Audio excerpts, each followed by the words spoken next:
Vamos para o livro do profeta Isaías, no capítulo 40.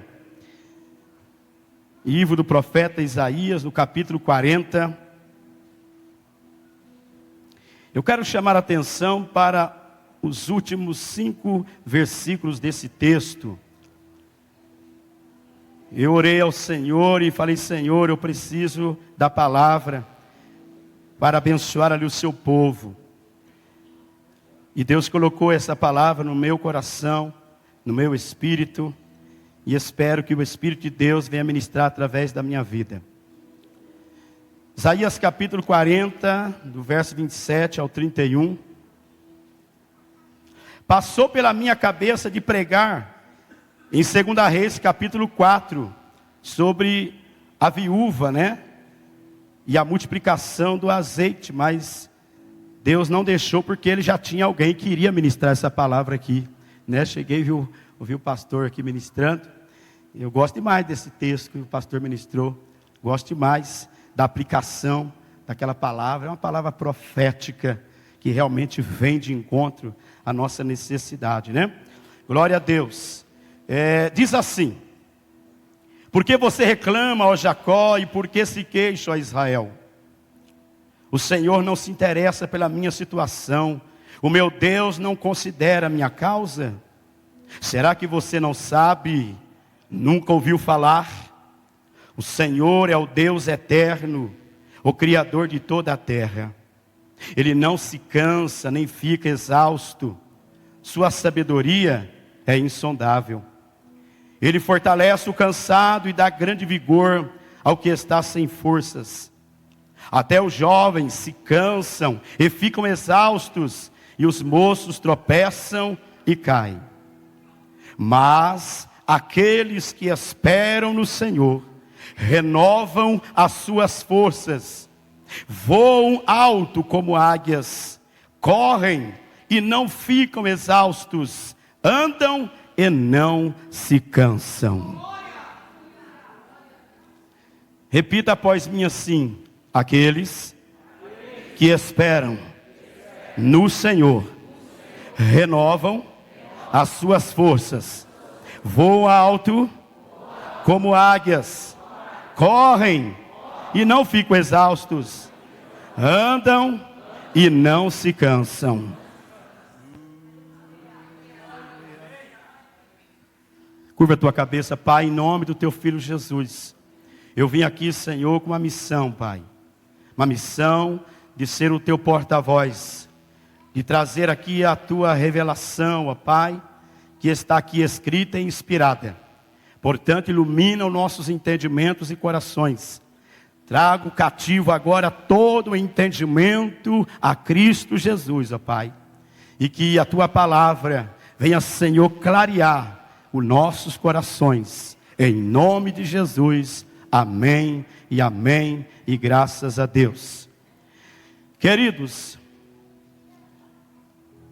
esse texto aqui que eu li com vocês,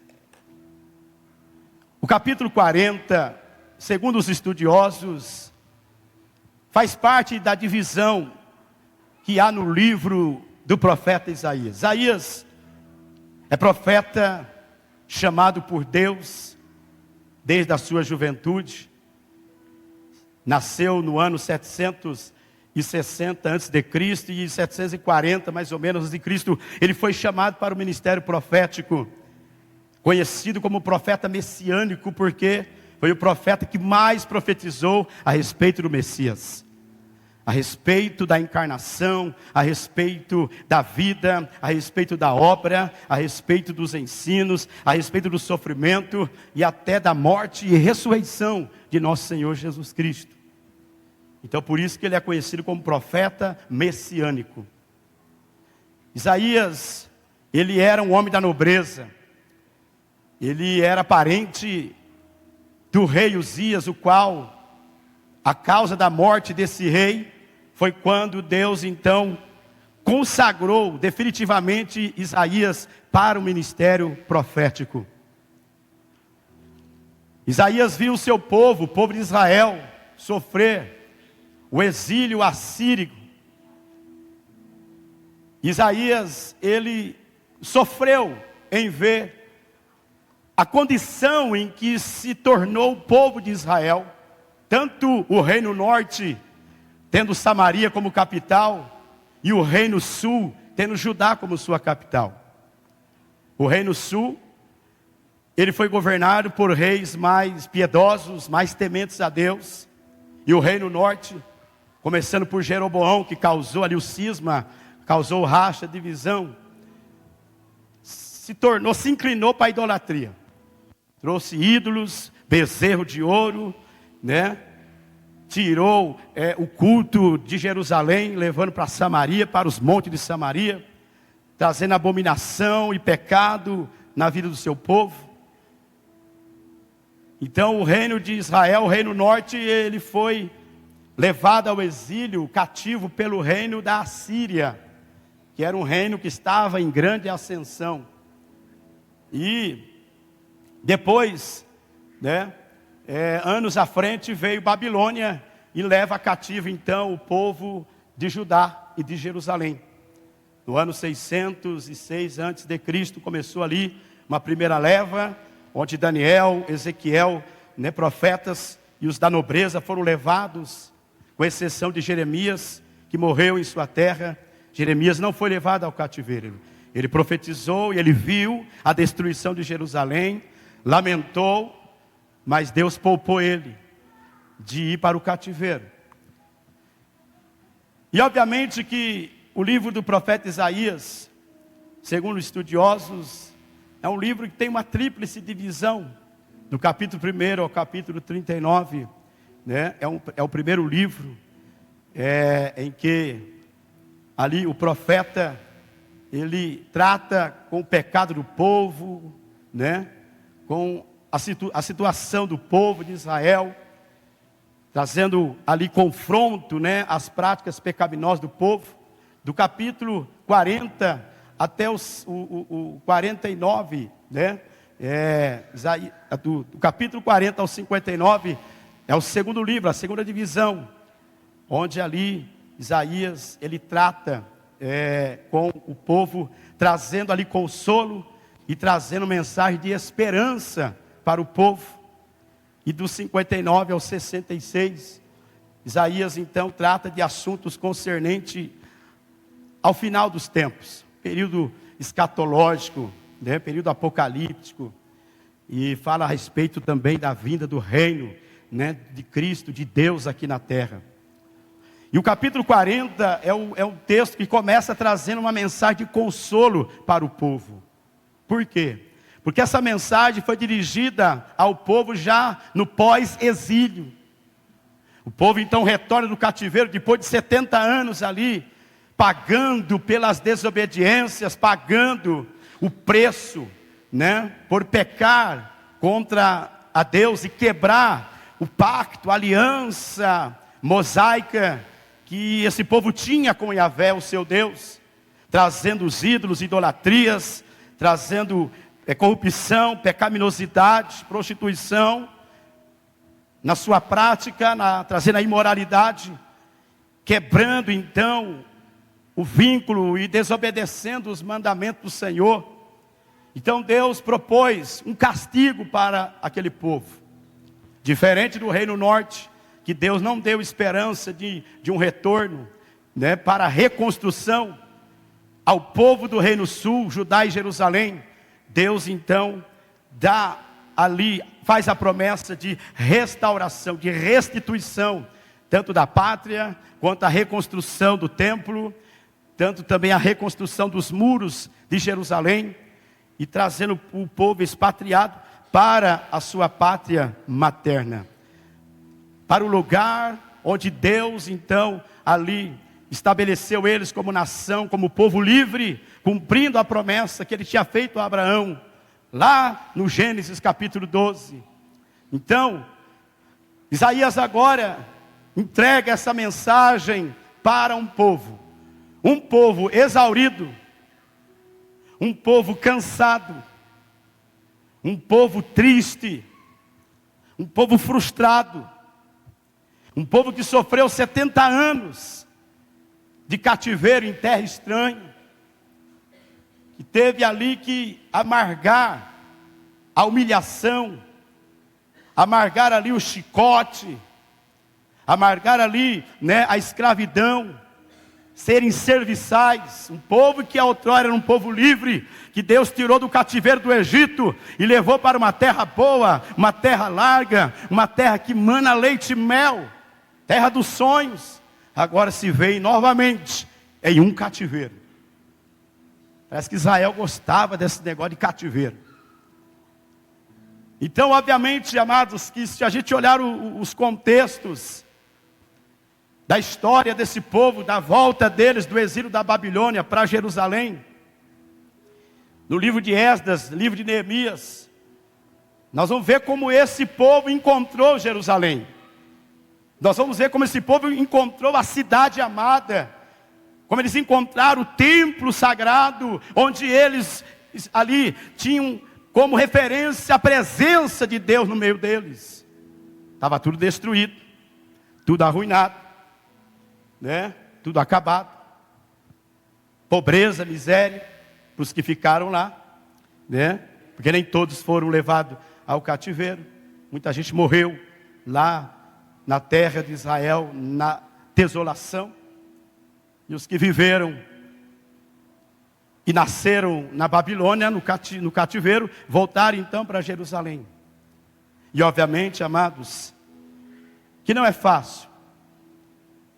A gente vê, por exemplo, pelo que está acontecendo aqui no estado do Rio Grande do Sul, onde o estado inteiro está devastado pelas fortes chuvas, onde morreram dezenas e centenas já de pessoas, outros estão ainda desaparecidos, muitos animais mortos, casas destruídas, comércios devastados. Por mais que aquele povo esteja recebendo um apoio do Brasil todo e também de vários países do mundo, eles estão devastados, porque muitos viram ali o sonho deles, se diluir diante dos olhos deles. Viram sonhos da vida toda, projetos da vida inteira, da vida toda deles, de repente, numa fração de minutos, sendo levado por correntes de águas. Famílias inteiras que morreram soterradas, famílias que morreram abraçadas, porque eles viram que eles não iam escapar. O que eles fizeram? Vamos se abraçar, porque nós vamos morrer. E morreram. Então, o sul está devastado. Corações estão ali dilacerados. Luto, dor do luto, dor da perda da casa, dos bens, de familiares. A dor também da humilhação, de ter que agora reconstruir a vida, sendo ajudado por outros. O ego de muitos foi atingido, foi afetado. Agora, para reconstruir ali, vai ter que ter muito trabalho, muito dinheiro, muito investimento. Nós podemos olhar futuramente ali e ver o Rio Grande do Sul todo reconstruído. Cidades que vão ter que mudar, né, de local. Não vai poder ficar mais onde está, vai ter que mudar de local. De repente pode fazer até construções mais bonitas. Podem fazer coisas ali melhores do que o que tinha antes. Mas jamais vão poder tirar a lembrança das dores e perdas que aquele povo sofreram. Nada vai poder, acalentar a dor que eles estão passando. Foi o que aconteceu com esse povo, povo de Deus. Agora, voltando para a terra, obviamente, eles olharam tudo aquilo. E a única coisa que eles puderam fazer ali foram chorar. Chorar, chorar e chorar e lamentar. De ver a situação que eles encontraram, a cidade amada, o templo da adoração. E a notícia de muitos conhecidos, muitos parentes, porque são, né, uma nação patriarcal, então tem muitas famílias. A notícia de que muitos morreram e não voltariam mais.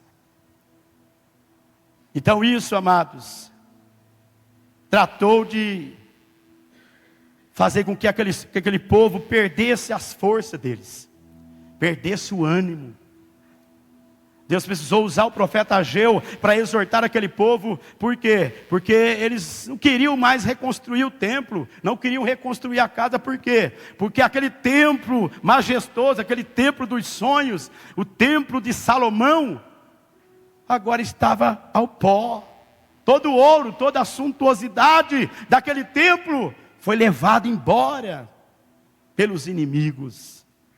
Aí agora, sem dinheiro, sem recursos, porque estavam empobrecidos, tiveram que construir um templo mais simples. E aí eles começaram a chorar, porque aquele templo que eles estavam vendo ali sendo levantado, em comparação ao suntuoso templo de Salomão, aquela casinha não era nada, aquilo era muito simples. Para eles era uma derrota, era humilhante. Porque eles queriam ver ouro na parede, eles queriam ver pedras adornadas, pedras trabalhadas, eles queriam ver a beleza do templo. A ponto de Deus usar o profeta Ageu para dizer para eles assim: ei, Ageu 2:8, minha é a prata, meu é o ouro, diz o Senhor dos exércitos. Mas mesmo assim aquele povo estava desolado, chorando ali, por ver aquela situação. Deus levanta o profeta Ageu no capítulo 2, versículo 9, e diz assim: ei, a glória desta última casa aqui, ela vai ser maior do que a da primeira, aleluia. O que Deus está querendo dizer para mim e para você? Não importa a situação, não importa o teu começo, o importante será o teu final, aleluia. O teu primeiro estágio pode ter sido um fracasso, mas o teu último será melhor, diz o Senhor, aleluia. Então é óbvio, amados, que trabalhar para reconstrução ou reconstruir algo demanda muito esforço, muita força de vontade, muito ânimo, muito empenho, incentivo. Porque não é fácil reconstruir. E aí é óbvio que aquele povo, naquela situação caótica, vem questionamentos, porque, deixa eu aplicar aqui para nós, amados. É interessante que quando nós somos abençoados por Deus, quando tudo na nossa vida está correndo bem, a nossa volta, nossa família, nossa casa, nosso ministério, nossos projetos, nossos sonhos, tudo está indo bem, tudo está acontecendo, tudo está sendo glorioso, maravilhoso. Muitas vezes, como foi profetizado aqui pelo homem de Deus, nós esquecemos de Deus, nós esquecemos daquele que fez por nós, que realmente nos elevou, que nos colocou aonde nós chegamos. Mas quando Deus permite a aprovação, quando a gente começa a sofrer perda, quando a gente começa a sofrer decepções, quando as coisas já não começam a dar mais certo para nós, aí nós lembramos de Deus. Sabe para quê? Para questionar a Deus, para levantar questionamentos contra o Senhor. Foi o que aconteceu aqui. Eu li aqui no versículo 27, por que você reclama, ó Jacó? Por que você está reclamando, Jacó? Qual é o propósito dessa reclamação, dessa murmuração, Jacó? Deus falando com o seu povo. E por que se queixa, ó Israel? Então aqui nós podemos deduzir que Deus está falando individualmente com alguém aqui nessa noite. O porquê que você anda questionando o trabalhar de Deus na tua vida. O porquê você anda reclamando da tua sorte. Porque você começa a questionar e duvidar da justiça de Deus. E também da soberania dEle. Deus está falando com Jacó aqui nessa noite. Esse Jacó pode ser eu, pode ser alguém que está aí sentado. Mas também Deus fala com todo o seu povo. Ele falou com Jacó, mas também Ele falou com todo o povo de Israel. Por que se queixa Israel? Em Lamentações 3:39, o Jeremias, na sua lamentação, ele vai dizer assim: de que se queixa, pois, o homem vivente, a não ser dos seus próprios pecados. O povo aqui estava agora se queixando, reclamando, acusando Deus, porque eles disseram assim: o Senhor não se interessa pela minha situação, o meu Deus não considera a minha causa. Porque é desse jeito, amados. Quando a gente está na bonança, a gente está na bênção, a gente está, comendo o melhor dessa terra, muitas vezes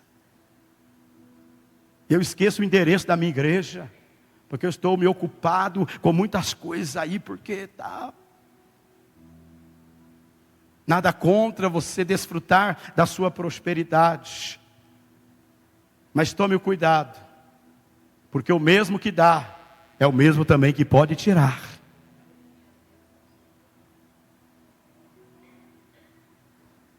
Se você é fiel no pouco, você também vai ser fiel no muito, diz o Senhor. E aí esse povo agora acusa a Deus pela situação deles. Eles não olham para eles e dizem: não, Deus, eu errei, eu pequei, eu falhei, eu fui desobediente, eu não ouvi o teu conselho, eu fiz tudo aquilo que deu no meu coração, eu segui aquilo que os meus olhos me apontavam, como Ló. Mas aí quando vem a consequência, aí a gente quer cobrar de Deus, a gente quer acusar a Deus. Aí Deus fala assim: será que você não sabe? Nunca ouviu falar? Olha como Deus usa o profeta para responder a eles com duas perguntas. Será que você não sabe? Ou nunca ouviu falar? O Senhor é o Deus eterno, o Criador de toda a terra. Ou seja, queridos, o nosso Deus é Criador e Rei, soberano sobre o tempo e espaço. Para Ele trabalhar, para Ele fazer, Ele não precisa da ajuda de ninguém. Ele é autossuficiente para agir na tua vida e para agir também na tua causa. Aleluia! Ele é o eterno. Por que Ele é o eterno? Porque Ele é. Ele é imutável.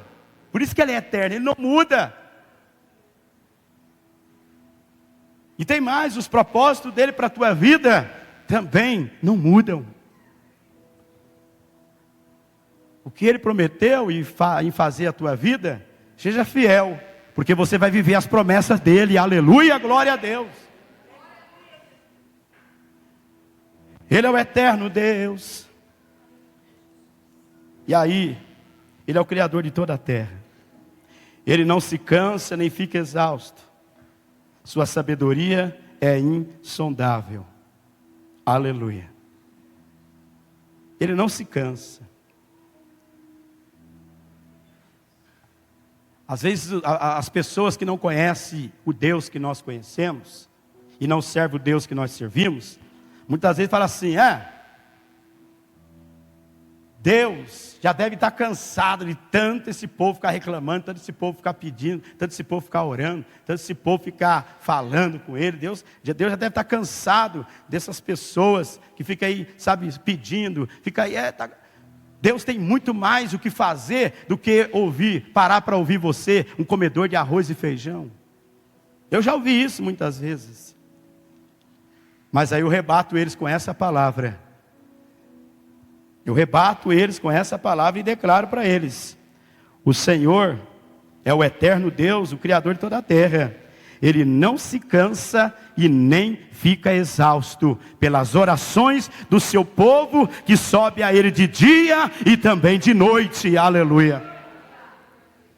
Deus não se cansa do seu povo. Deus pode se decepcionar e ficar por um tempo irado com o seu povo, pois no Salmo 30, no versículo 5, o salmista deixa claro isso. Ele viu que Deus se irou com o seu povo, mas ele viu que nesse Deus também havia favor para a vida do seu povo. E aí ele conclui dizendo: o choro pode durar uma noite, mas a alegria virá pelo amanhecer. Aleluia. Então não pare de orar, querida, não pare de clamar, não cesse de adorar. Não cesse de bater na porta do reino, não cesse de bater na porta da sala do trono e pedir a Deus: Senhor, salva o meu marido, salva a minha esposa, salva o meu filho, salva o meu irmão, salva a minha vizinha, abençoe a minha família. Não cesse, porque Deus não se cansa, Deus não se fadiga, pelo contrário, Ele é o eterno imutável, Ele tem nas mãos todo o poder para fazer, para agir e para operar em favor daqueles que temem e buscam o seu nome. Aleluia. Nós podemos se cansar, mas Deus não se cansa. Mas por que lá em Gênesis diz que Deus descansou? A terminologia lá então está contraditória? Não. Ali não significa que Deus descansou porque Ele ficou cansado, né, de construir ou de criar todo o universo, todo o mundo, todo o planeta e toda a criação, não. Ali na verdade vai dizer que Deus cessou de fazer porque já estava tudo pronto. Ele não cansa. Ele está à disposição 24 horas por dia em teu favor. Aleluia.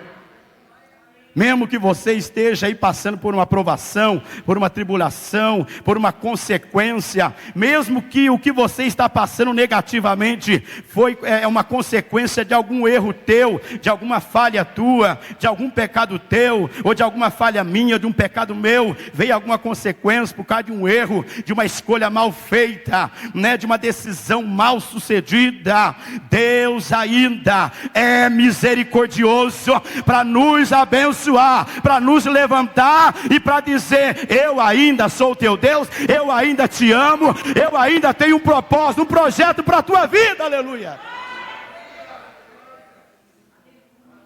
Foi o que ele falou para o povo dele quando foi para a terra da Babilônia.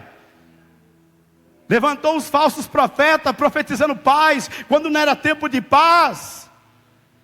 Falsos profetas querendo confrontar o profeta de Deus, o Jeremias, querendo confrontar as verdades de Deus, dizendo para aquele povo: não, que ninguém vai ficar em cativeiro, nada. Jeremias equivocou, Jeremias é um falso profeta. Nós que estamos com a verdadeira palavra, furtaram as palavras de Deus e inventaram ali, iludindo aquele povo que estava lá no cativeiro, lá na Babilônia. Aí Deus pega Jeremias e fala: escreva uma carta para esse povo. Jeremias capítulo 29, aí no versículo 11, Deus disse assim para aquele povo: bem sei eu os planos que tenho a respeito de vós, são planos de paz e não de mal, para vos dar o fim que esperais.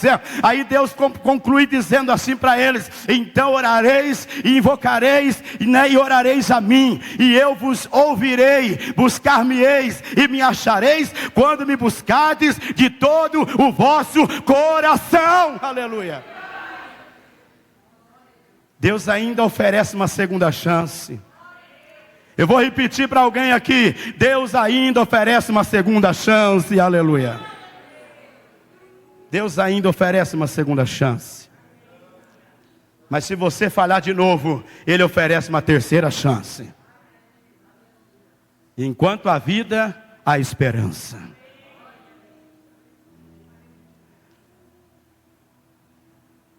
Então Deus continua falando com esse povo. Ele traz essa palavra de consolo para o seu povo. Aí o profeta olha para aquele povo, um povo exaurido, um povo desgastado, um povo cansado,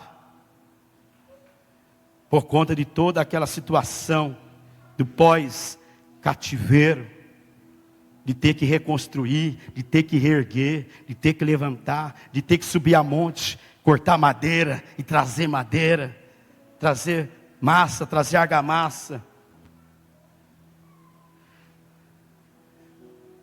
Obviamente que aquele povo então Eles passam agora por um momento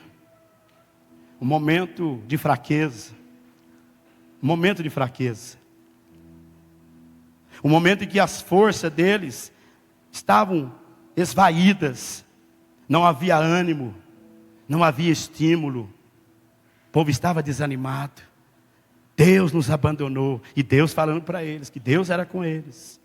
Deus usou Ageu para dizer: Deus é contigo, Deus é conosco, Deus está com a gente. Mas mesmo assim eles estavam nessa situação, nessa condição. E eu não sei vocês, mas eu particularmente, eu vou falar de mim mesmo, eu, pastor Dário. Depois dessa pandemia eu tenho notado, eu tenho sentido, eu tenho percebido uma onda de opressão muito forte sobre o Brasil e sobre o mundo. Eu vou falar de Brasil porque eu não moro fora daqui e estou falando da minha cidade. Uma opressão. Parece que a gente acorda, irmão, você pode ter dormido 10 horas, mas quando você acorda, levanta, parece que você ficou a noite inteira se debatendo. Parece que você ficou a noite inteira em claro. Porque há um desânimo, há um peso, sabe, uma fraqueza. Fala, meu Deus, mas o que está acontecendo? Há uma opressão maligna sobre os céus do Brasil e do mundo. Porque nós estamos chegando no fim da nossa caminhada nessa terra. Satanás então se levanta com grande ímpeto, com grande fúria, com grande ira contra a humanidade, principalmente o alvo dele, a igreja de Jesus. Lutando com as armas dele, para quê? Para desanimar, para enfraquecer, para tirar do propósito. Tem muitas pessoas que têm dito, eu não sei aqui, né? Mas muitas pessoas que têm dito, eu não me envolvo mais com o trabalho de igreja, não. Não envolvo não, bicho. Estou decepcionado, estou desanimado. Não dá mais não. Lidar com gente está difícil. Está complicado. E eu tenho sentido essa batalha. E eu tenho entrado em oração, entro no meu quarto, fecho a porta, e ali eu passo horas diante do trono e falo, Deus, o que está acontecendo? Tem culto, amados, que parece, tá? Só parece, tá bom? Não é, mas só parece. Mas temos cultos que parece que nós estamos velando alguém numa sala. Um povo triste, povo olhando para o chão, povo olhando para baixo. O louvor não flui, a oferta não flui. O pregador vai lá e prega e parece que está batendo numa parede de bronze. Aí o Espírito Santo me faz entender que esse é o tempo em que o Senhor vai começar a levantar corações desejosos por um avivamento. Aqui eu creio que deve ter algum coração desejoso por um avivamento. Tem aqui ou não? Glória a Deus. Aqui tem. Porque eu sinto nesse ambiente aqui. Eu sinto nesse ambiente. Isso que está acontecendo é uma permissão de Deus. Porque não foi na pandemia que se mostrou quem era quem. Não. É agora. Nesse tempo de esfriamento, de marasmo, nesse tempo de fraqueza, de desânimo, de opressão, é que Deus vai levantar alguém para pagar o preço e dizer, Deus, aviva a tua obra. E aqui Deus está levantando nesse lugar. Nesse aniversário de 24 anos aqui da obra aqui em Nova Veneza, o presente que Deus está liberando para o pastor Jean, pastora Luciana, o presente que Deus está liberando para esta igreja, é o tempo de reavivamento, reavivamento, reavivamento. O diabo vai ver que aqui vai ter uma igreja poderosa, uma igreja de autoridade, uma igreja que vai mandar ele embora, e ele vai ter que ir embora no nome do Senhor, aleluia.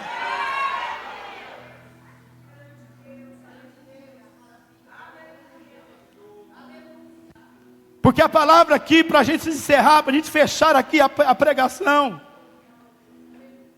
ela diz assim: Ele fortalece o cansado e dá grande vigor ao que está sem forças. Amados, aprendamos uma coisa: a fraqueza é do homem, mas a força virá de Deus, aleluia.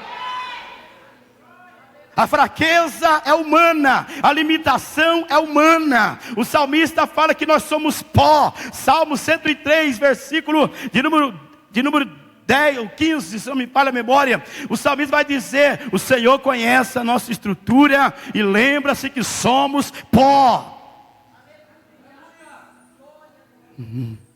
Não adianta alguém bater a mão no peito e dizer: não, eu tenho força, eu sou forte, não, eu sou capaz. Não, comigo nada, comigo não acontece isso não. Eu estou firme, eu estou forte, tá nada, meu irmão.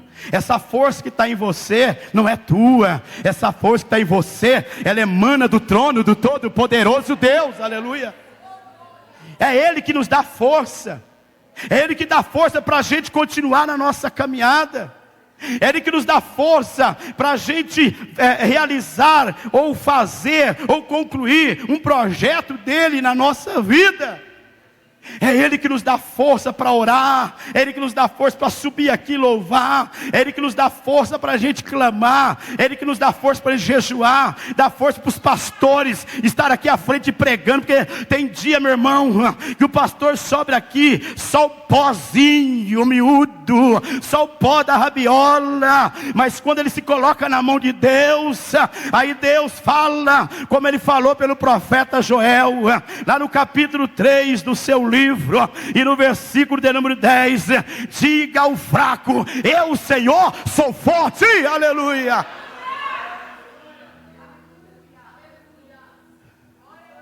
Quando Paulo orou ao Senhor, lá em 2 Coríntios capítulo 12, no versículo 9, ele orou por 3 vezes, pedindo para que o Senhor tirasse o espinho na carne dele.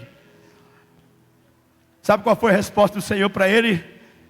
O Senhor disse para ele assim: Paulo, a minha graça te basta, e o meu poder se aperfeiçoa na fraqueza. Aleluia. É Ele que dá força. Você chegou aqui fraquinho, irmã. Você chegou aqui obreiro. Aparentemente você está forte, por fora está polido, está bonito, está fazendo o teu papel de estar aqui animando o povo, mas só Deus sabe como está lá dentro, no teu íntimo, no teu coração. Só Deus sabe da tua fraqueza, mas Ele dá força. Você que está aí, querido, querida, quase a entregar os pontos, quase a desanimar, quase, querido, querida, entregar o teu ministério, quase deixar a tua cruz, o Senhor está dizendo: hoje eu te pego e eu te fortaleço, aleluia.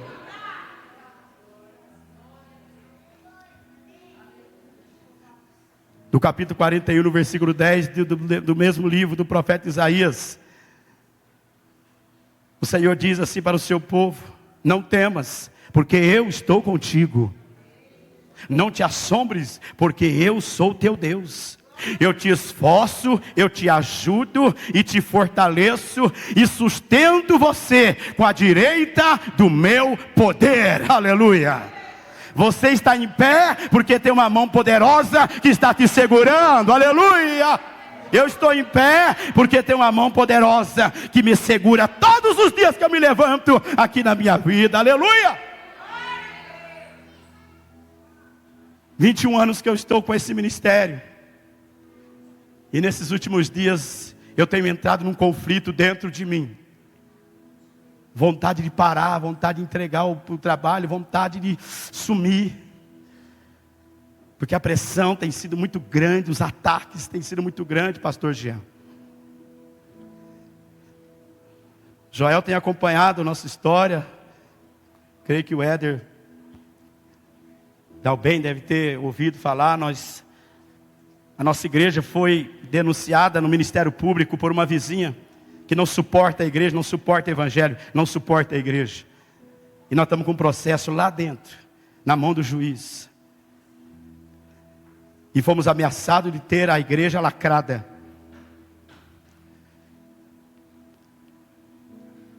O que o nosso prefeito pôde fazer para nos ajudar, o que o vereador pôde fazer para ajudar, o que o secretário de governo pôde fazer para ajudar, o que estava na mão dele, eles procuraram nos ajudar. Mas aí quando foi para a mão do Ministério Público, não tem mais o que fazer, porque agora aí é outra instância. Mas eu ouvi a voz do Senhor falando comigo: não temas, não tenha medo, não é o fim, é o começo de uma nova história. Alabassuri, alabadás. É o começo de uma nova história. Verão a glória do Senhor naquele lugar, aleluia. Os inimigos terão que aplaudir a nossa vitória, aleluia. Aquele que achou que você ia tropeçar e cair, aquele que achou que ia te ver prostrado, prostrada, aquele que falou assim: está vendo, perdeu as forças, está fraquinha, está fraquinho, não está conseguindo nem orar para comer. Deus me trouxe aqui para dizer para ti: eu vou te fortalecer, eu vou te dar força, eu vou te renovar, eu vou te levantar nessa terra, aleluia.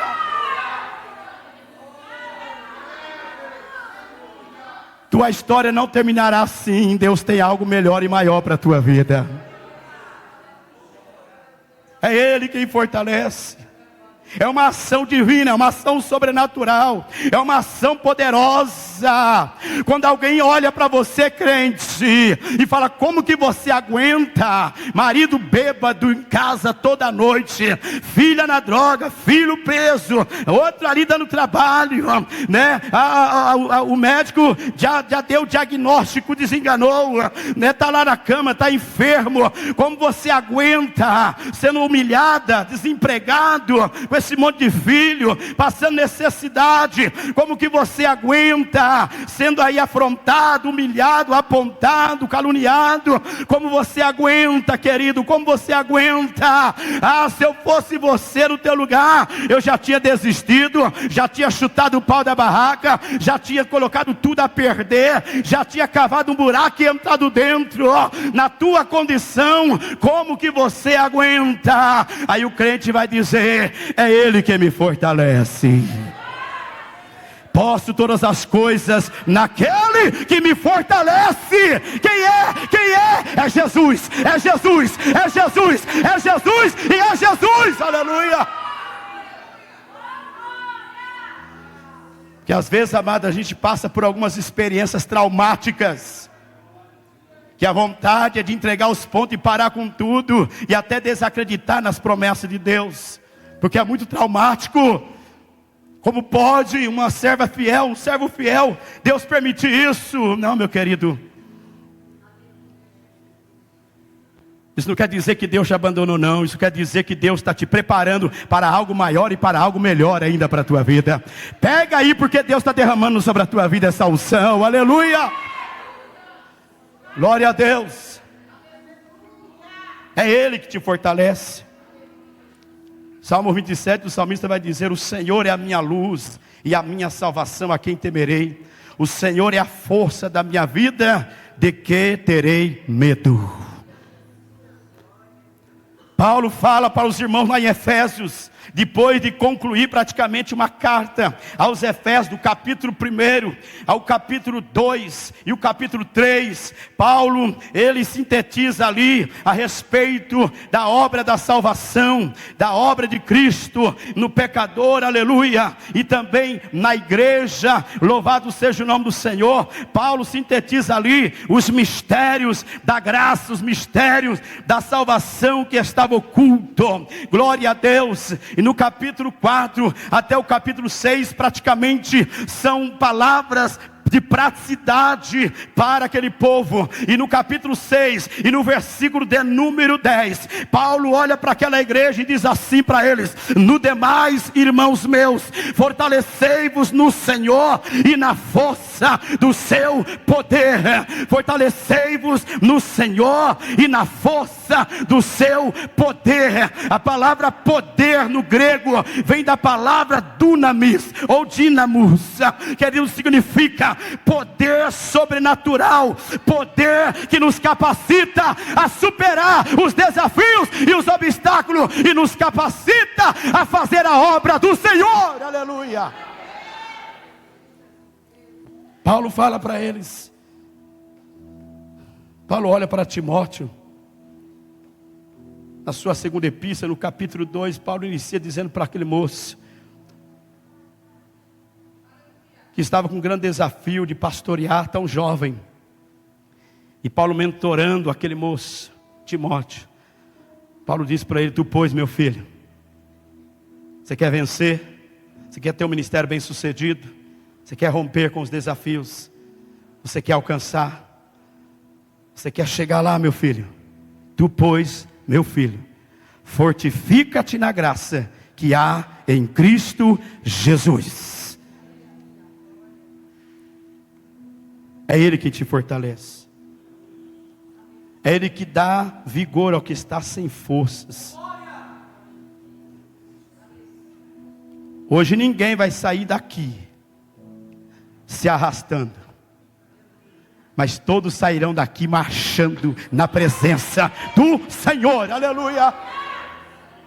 Não é essa enfermidade, não é esse desemprego, não é essa afronta, não é o problema dentro do seu lar, não é o problema nesse casamento, não é o problema com o teu vizinho, não é o problema com o teu patrão, não é o problema na tua cidade, não é o problema, ó querido, pessoal, não é problema ministerial, nada disso vai impedir o que Deus tem preparado para você, para esse tempo de propósito, aleluia, glória a Deus. É dele que vem a nossa força, é dele que vem a nossa força. Aí eu vejo aqui uma metáfora interessante, quando o profeta fala: até os jovens se cansam e ficam exaustos, e os moços tropeçam e caem. Parece um paradoxo isso aqui, porque jovem, moço, adolescente, criança, tem uma energia para invejar. Jovem representa força. Jovem representa energia. Uma criança, meu Deus, tem criança que parece estar ligada em 360 volts. Tem uma energia, uma força para gastar que, meu Deus do céu. Eu tenho 2 netas lá. 10 minutos que eu fico com elas, eu já sento já, porque eu já com a língua de fora, porque elas brincam, elas fazem. E eu com 52 anos, aleluia. Embora não pareça.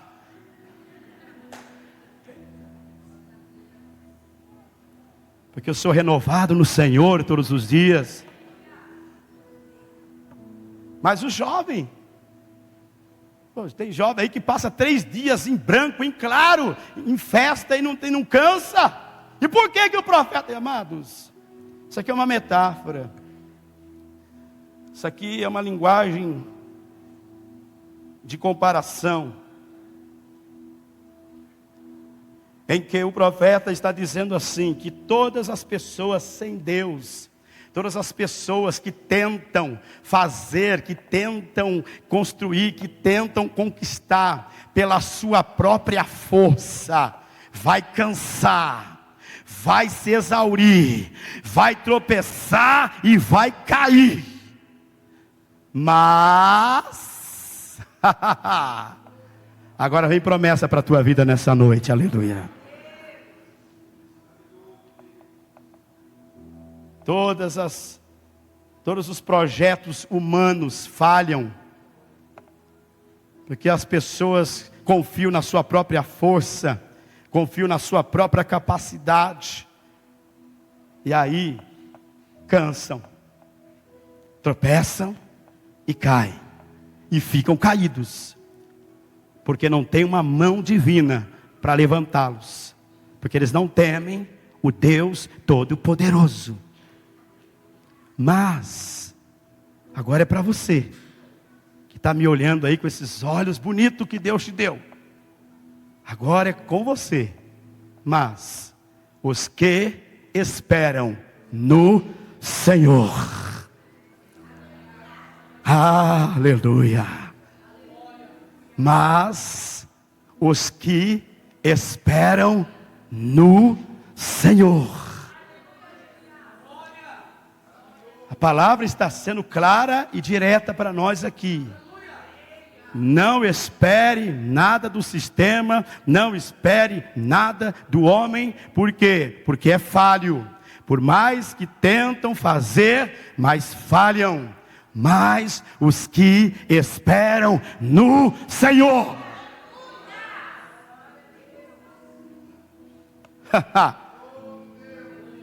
Mas amados, agora,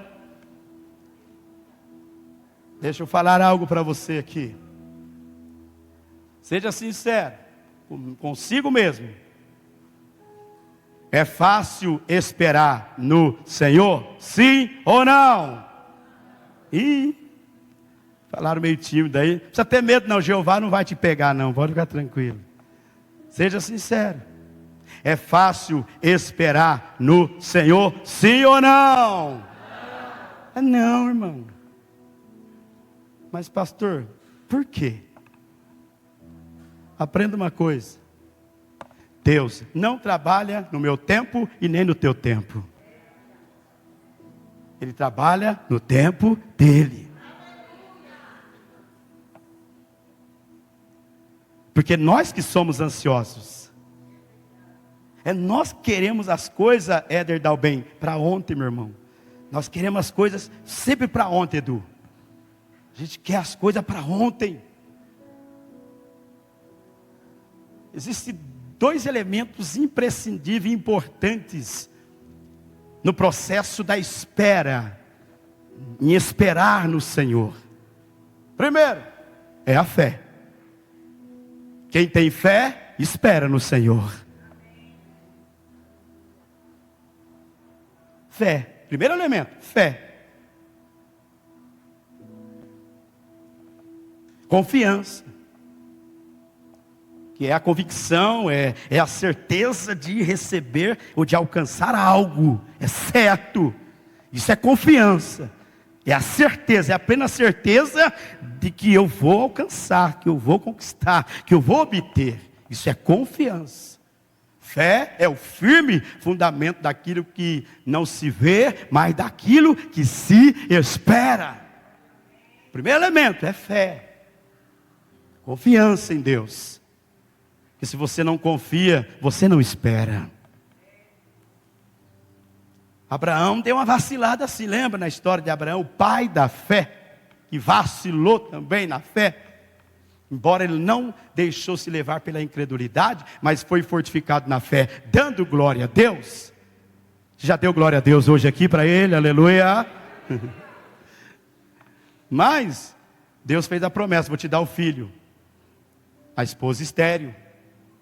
Ele, doidinho para ser pai, porque ele queria perpetuar a sua descendência. A cultura da época, né? Cultura patriarcal. Aí passou algum tempo. Aí a Sara falou, mas é o seguinte, meu velho. eu não posso te dar filho, mas tem aqui a nossa serva, que tudo que é dela é nosso, então ela vai ser a barriga de aluguel. Vai lá e faz o serviço. Abraão obedeceu, claro. Olhou a concubina, morena, linda, bonita. O velhinho falou, deixa comigo, mulher, deixa comigo. Foi lá e fez o serviço. Agar ficou grávida, deu à luz ao filho, deu-se o nome de Ismael. Só que ele não era a promessa. E ele não era a bênção. Se tornou uma pedra no sapato até hoje. Porém, Deus foi misericordioso com Abraão. Deus foi tão misericordioso que Deus ficou 13 anos sem falar com Abraão. Deus falou com ele no capítulo 15 de Gênesis. Depois Deus voltou a falar com ele só no capítulo 17. Se você contabilizar 13 anos que Deus ficou em silêncio com Abraão. Sabe por quê? Sabe por quê? Deus deu uma lição para ele. Deus disse para ele, não é no teu tempo, não é na tua hora, é no meu tempo e é na minha hora. Não te preocupe, irmã, não te preocupe, irmão. Você não vai morrer, não. A tua promessa vai vir primeiro para você. E aí, Deus visita Abraão, troca o nome dele, troca o nome da mulher dele, de Sarai para Sara, o dele de Abrão para Abraão, renova a promessa, e no capítulo 21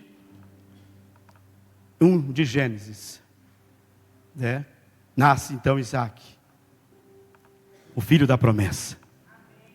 Abraão teve que esperar 25 anos, teve que esperar, mas ele esperou com fé. E qual é o outro elemento, pastor, para fechar aqui? O outro elemento é paciência. A pergunta que eu faço novamente, é fácil ter paciência, igreja? Sim ou não? Não, tem gente aí que já está com a minha paciência por aqui, né? Fé e paciência. Agora, eu vou falar algo que vai alegrar o teu coração. A fé, ela vem pelo ouvir, o ouvir pela palavra de Deus. É pelas notícias do céu que isso gera em nós a fé, que nos capacita a crer, acreditar naquilo que não vemos. A fé salvífica, que é a fé da salvação, e a fé também como um dom para a nossa vida, mas a fé também como convicção. Só que para a paciência tem que ter tribulação. Nós temos que ser atribulados para que a tribulação gere em nós a paciência. Aí a paciência gera em nós a esperança. Está lá em Romanos capítulo 5. Então, igreja amada, o Senhor está dizendo para mim e para você, vai acontecer algo sobrenatural na tua vida, enquanto você estiver esperando, com fé e com perseverança. A hora do teu milagre está chegando na tua vida. A hora de Deus cumprir propósitos está chegando na tua vida. O tempo Cronos é nosso, mas o Kairos é dele. E o tempo dele é perfeito. Pode falar para a dona ansiedade aí, baixar o facho, porque a tua bênção vai chegar na hora certa, no momento certo, no dia certo. Deus vai te visitar e Ele vai cumprir promessa que Ele fez para a tua vida, aleluia. Ele fez para esta igreja, vai se cumprir, aleluia. E quais são as promessas? Primeiro, para os que esperam no Senhor, essa espera vai fazer com que as nossas forças sejam renovadas no Senhor. Renovada. Fisicamente eu posso estar envelhecendo, mas espiritualmente eu sou renovado de glória em glória. Aleluia. Segundo, voam alto como águias. A águia é símbolo do vigor. A águia é uma ave que nos traz muitas lições. Não vai dar tempo de falar, porque são várias lições que eu aprendi a respeito da águia, para uma aplicação na nossa vida. Mais uma coisa eu quero falar sobre a águia. O único pássaro que tenta derrotar a águia é o corvo. E o corvo, ele sobe nas costas da águia e começa, segundo a história, começa a bicar, né, aqui o pescoço da águia para tentar desestabilizar a águia.